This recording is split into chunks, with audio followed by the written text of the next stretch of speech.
Breakfast அப்படிங்கிறது நம்ம ராத்திரி ஃபுல்லாக ஃபாஸ்டிங் இருந்து பிரேக் பண்ணுறதுக்கு பேர் தான் பிரேக்ஃபாஸ்ட். பிரேக்ஃபாஸ்ட்டை என்ன பண்ணிட்டோம், ப்ரெட்டை சாப்பிட்றோம், வெறும் கோதுமை இருக்குது, கார்ன்ஃப்ளேக்ஸ் சாப்பிட்றோம், அதில் எல்லாம் தெம்பே கிடையாது நம்மளுக்கு.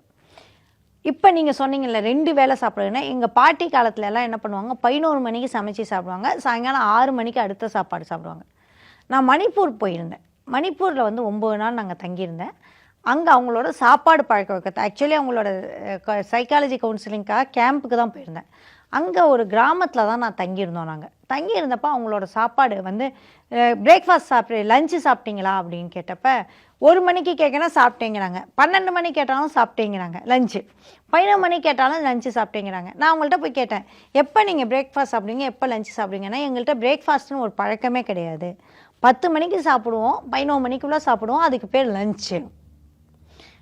டின்னர் எப்போ சாப்பிட்டீங்கன்னா 5:30 6க்கே சாப்பிட்டு முடிச்சிடுறாங்க. இதுதான் உங்களுக்கு. ஆனால் ஒருத்தருக்கு கூட தொப்பை கிடையாது. அங்கே 2 வேளை தான் சாப்பிட்றாங்க, ரொம்ப தெம்பாக இருக்காங்க. நம்ம பாட்டி காலத்துலேயும் அப்படி தான் சாப்பிட்டாங்க. 3 வேளை உணவு அப்படிங்கிறது நம்ம இப்போ பழக்கப்பட்டுக்கிட்டது தான். இந்த 3 வேளை உணவும் எப்படி வந்தது அப்படின்னா, காலைல விவசாய வேலைக்கு நம்ம போயிட்டு இருந்தோம். அப்போ காலையில் நீராகாரமோ பழையதோ நம்ம சாப்பிட்டுட்டு 8 மணிக்கு சாப்பிட்டு போனோம் அப்படின்னா, மதியானம் முடிஞ்சால் சாப்பிடுவோம், இல்லாட்டி இரவு வந்து பெரிய மீல்ஸ் தான் சாப்பிடுவோம். அந்த காலத்தில் போரில் எல்லாம் இருக்கிறவங்க என்ன பண்ணுவாங்க, காலையில் நைட்டு சமைச்சதை சாப்பிட்டுட்டு போயிடுவாங்க. கிட்டத்தட்ட இப்போ ரம்ஜான் மாதிரி தான், ராத்திரி வந்து பெரிய விருந்து தான் சாப்பிடுவாங்க. அதுக்கு பேர் தான் வாரியர் டயட் அப்படிம்பாங்க. நீங்கள் வந்து என்ன சாப்பிட்றீங்க, எது சாப்பிட்றீங்க, பிரேக்ஃபாஸ்ட் சாப்பிட்றீங்களா அப்படின்னு ஒரு சிஸ்டமில் சாப்பிடுங்க. ஒன்று 11 மணிக்கு சாப்பிடுங்க, இல்லை 6 மணிக்கு சாப்பிடுங்க, இல்லை 3 வேளை சாப்பிட்றீங்களா. 3 வேளை என்ன பண்ணலாம் அப்படின்னா, காலையில் பிரேக்ஃபாஸ்ட்டை நீங்கள் பண்ணுறத ஆரோக்கியமாக சாப்பிடணும். எடுத்தரப்பில் இட்லி தோசை சர்க்கரை போட்ட காப்பி, நான் சர்க்கரை போட்ட காப்பின்னு சொல்ல மாட்டேன், அது பாயாசம். ஏன்னா பாலையும் சர்க்கரையும் போடுறீங்க, பாலையும் சர்க்கரையும் போட்டால் அது காஃபியா பாயசமா? பாயசம் தான். ஸோ அந்த காலையில் பாயசம் குடித்தா என்ன ஆகும் தெரியுமா?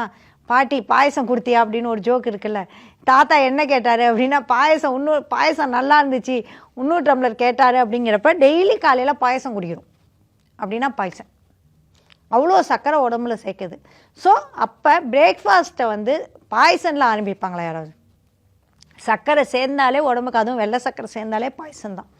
ஸோ காலையில் பிரேக்ஃபாஸ்ட்டை பாயசம் சேர்க்க வேண்டாம்.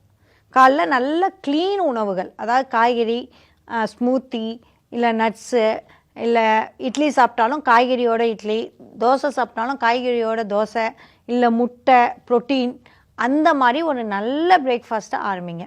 பிரேக்ஃபாஸ்ட் சாப்பிட்றது சாப்பிடாது அப்படிங்கிறது நம்மளோட உணவு முறையை சார்ந்தது.